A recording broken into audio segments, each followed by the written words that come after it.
Hello and welcome to this video on managing working capital. So in this video, we're going to look at what is meant by working capital, describe the importance of managing our working capital, and then finally looking at different approaches to contingency finance planning. So let's start off with what is meant by working capital. This is an important definition. Let's make sure we take it down. Working capital is the amount of money needed to pay for the day-to-day trading of a business. So a business will always need some money, some cash, to make sure it can buy raw materials and pay things like wages.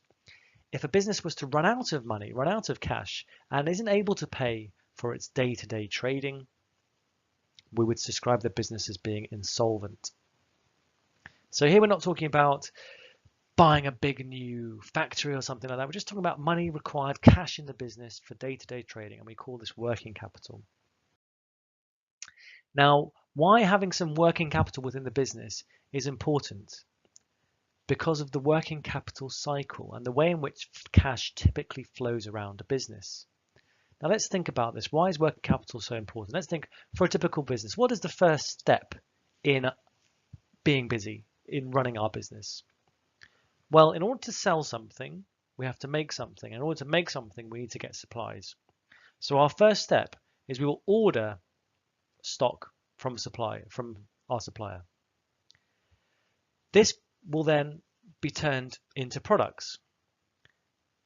But in order to do this, we will have paid out some cash. We would have paid out to suppliers for the raw materials, and we would have paid our employees to turn the products into stock. Now, will we sell that stock instantly? Not necessarily. For most businesses, there'll be a period of time then where we have finished goods that are sitting in the business and we have to find a customer. The product is then sold to the customer, and then finally the customer pays for their purchase, at which point we receive the cash in from the customer. So if we think about this, this has created a slight problem because we need cash first to pay out before we get cash back to improve our position. So the working capital is the amount of money that gets us from this stage here, ordering, through until this stage, and then the money comes in. So we always need some kind of float, some working capital to ensure the business stays solvent. Let's have another look at this capital cycle here with the timeline. Let's imagine here the stock is purchased and paid for at this time period, month 0. The stock then sits on the shelf for 3 months. Eventually we find a customer and the stock is sold. We give that customer maybe 2 months to pay, and eventually they pay for the product. Now that means the cash has gone out, and 5 months later the cash for that particular associated product has come back in. So here the operating cycle is 5 months long. In the meantime, to get us through this period or enable us to do this, we need to make sure we have working capital, cash within the business for day-to-day trading. That is why it's so important to keep the business running. So in order for us to manage our working capital effectively, we need to focus on 3 main areas. The first is stock. Now, sometimes we use our working capital to purchase stock, but that means that cash is then tied up in either raw materials, work in progress, and finished goods. So we have to make sure we control stock enough so we can meet demand, but not too much that we've tied up all our cash in the stock and can't make any other payments. The second one is debtors. We need to make sure that we get money in from customers if we've allowed them a certain amount of time to pay. We need to make sure we're not too relaxed about customers paying, but we still want to attract customers, and often we can attract them by offering them lengthier payments. So we need to make sure we manage that process. The last one is creditors, and that's amounts owed to suppliers. If we can extend the period from where we take the stock to when we pay the supplier, this will shorten our working capital cycle and should be something we might consider. So let's now look at what might be problems associated with working capital and cash flow problems. Well, one of them might be to do with what we've just mentioned, to do with debtors and selling to customers. Imagine a scenario in which we make a sale, we make the product, and then we allow them a period to pay. This can create a cash flow problem for us, and we call this credit sales. Purchases made by a customer that do not require a payment made in full at the time of purchase. So for example, on the left hand side, if we consider this to be Sally's furniture business, if Sally was to offer 30 days credit to customers when they buy her furniture, Sally will incur costs making the furniture and then will sell the furniture to a customer.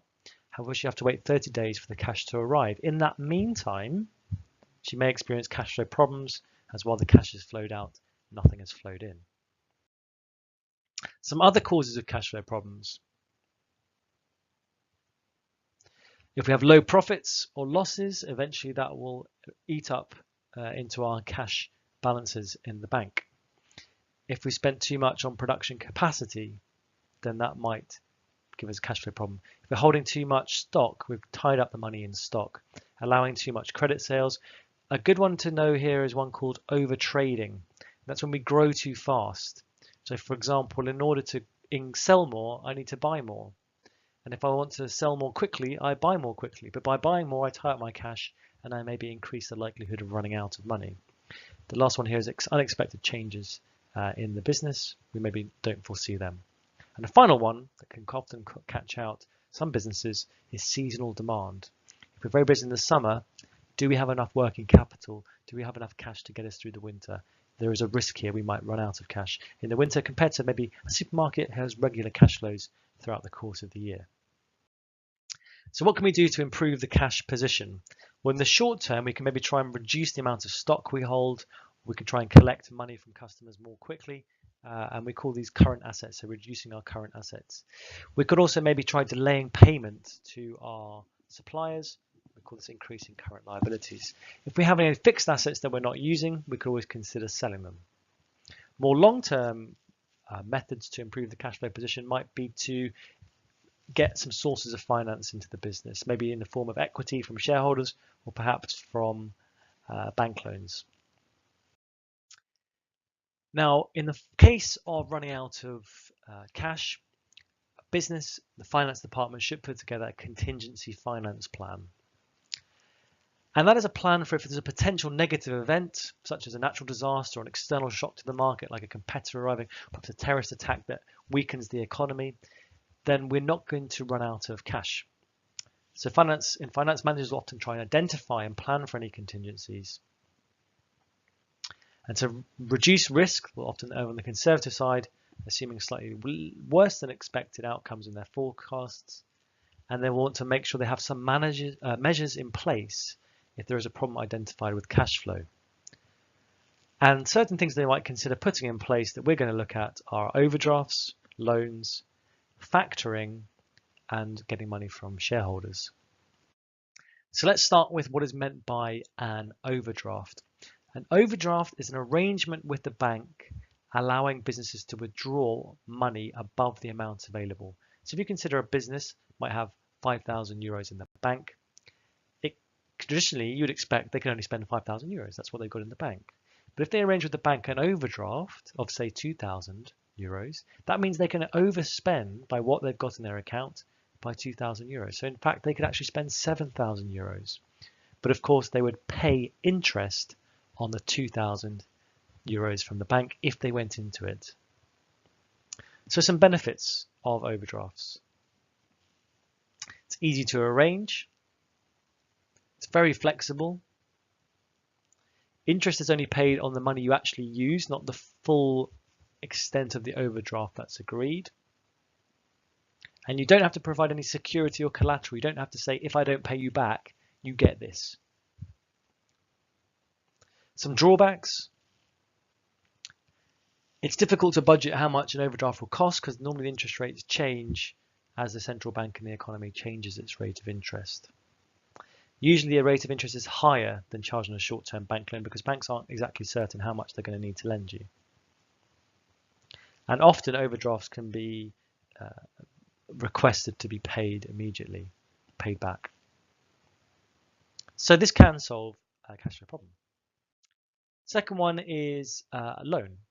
So a short-term loan is an arrangement with a bank to lend money for a set period of time, which is then paid back with interest. So my business is lacking in cash, say, go to the bank and ask for a 10,000 euro loan. They'd say, that's great. Pay it back with a 10% rate of interest. So I'd have to pay back 11,000 euros and maybe over 10 years. Or actually a short-term loan here, maybe over 2 years. So I'd have to pay back 5,500 euros a year. The benefits of this, usually a fixed rate of interest, so we know exactly how much we're going to pay back and when, so we can budget. The rate of interest is normally lower than an overdraft. It can be set up for a longer period of time. Some drawbacks: interest is paid on the whole of the sum borrowed, whereas an overdraft you only pay interest on the amount you spend. Here you receive the whole amount, and so you pay interest on all of it. Often you need to provide the bank with collateral or security. That might be an asset, perhaps a vehicle that the business owns, and it says that if we don't pay back this loan, the bank can take the vehicle. Often short-term loans, the bank will ask you or require that you tell them exactly what the loan is going to be for. Okay, the next one we're going to look at, slightly trickier, this one is called debt factoring. And debt factoring is the process of selling a business's debts to a factor house at a reduced amount in order to receive immediate payment. A business that is owed money by customers might sell the right to collect this money to a third party. They will then chase up the customer for payment. Let's have a look at an example. Here we have our customer, and over here we have our business. Now let's imagine the business has sold the customer some goods. That's a G for goods. And they've allowed them some trade credit. They've said you can pay us in 30 days perhaps. Now 30 days comes and goes, and this customer still hasn't paid up. So this customer still owes this business, shall we say, 5,000 euros. But they haven't paid up, so this money has not actually arrived. So what does this business do? This business is desperate for the money. It's desperate for the 5k, but the customer so far hasn't paid. What can we do? Well, traditionally we might take them to court, but this is going to be quite a long, drawn-out process. So instead what we can do is actually sell the debt. This customer here is now a debtor. They owe 5,000 to this business and they're not paying. So we might go to a third business here called a factor house. This is called a debt factoring company. And we're desperate. This business is desperate for the money. So what will normally happen is the business, the factor house, will give the business a value in cash right now for this debt. So the factor house might give the business 4,000 euros. And this solves the business's problem because they were desperate for cash. Admittedly, they don't get the full 5k, but at least now we have 4k, which is better than the nothing that we were getting before. Now, the way it works is that the customer, the debt has now been sold. The customer, the debtor, now owes the factor house, not the original business. Now, this factor house is particularly good at collecting debts. They have a team of highly skilled lawyers. They know how the court system works, and they start putting pressure on the customer to pay. The customer says, yep, I don't want to go to court. I know I'm going to lose this battle. So they pay up the 5k to the factor house. So the factor house has paid out 4k to the business, received now 5k from the debtor, and so they have made a nice profit here of 1,000 euros. If we look at it from the debtor's point of view, the customer, well, they've paid the 5k that they owed originally to the business. They just paid it to the factor house instead. If we look at it from the business's point of view, they only really did this because they were desperate. They weren't getting paid the 5k. They haven't got the full 5k, but at least they've got 4k of cash. That was the thing, cash to solve the problem very quickly. So that's how debt factoring works. If we look at some of the benefits, well, it improves cash flow in the short term, lower administration costs than trying to chase a bad customer, reduces the risk of having lots of bad debts. Some drawbacks is really the cost to the business. We lose some revenue here because we're not getting the full amount, perhaps between 5 and 10%. The factoring company will charge more for factoring than it would just to get a loan out, maybe of 5,000 euros.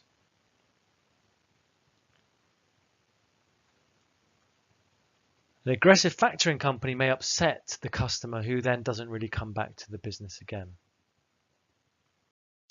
Okay, let's move on to our last part of contingency financing, which is shareholder finance.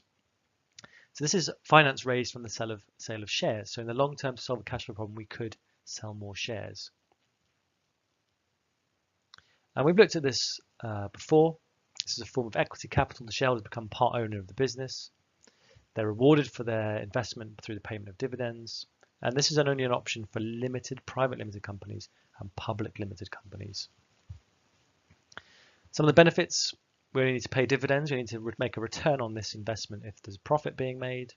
We can raise large amounts of finance, and there's no interest repayments. Some drawbacks: where we lose some ownership is diluted. There's a potential risk of takeover for PLC, and it can be complex and costly to issue shares, particularly for a public limited company. So in this video, we've looked at what is meant by working capital. We looked at the managing working capital and why that's important. And lastly, we looked at different things a business might put in place to deal with any potential cash flow problems. We call that contingency finance planning. That's it. Thank you very much for listening.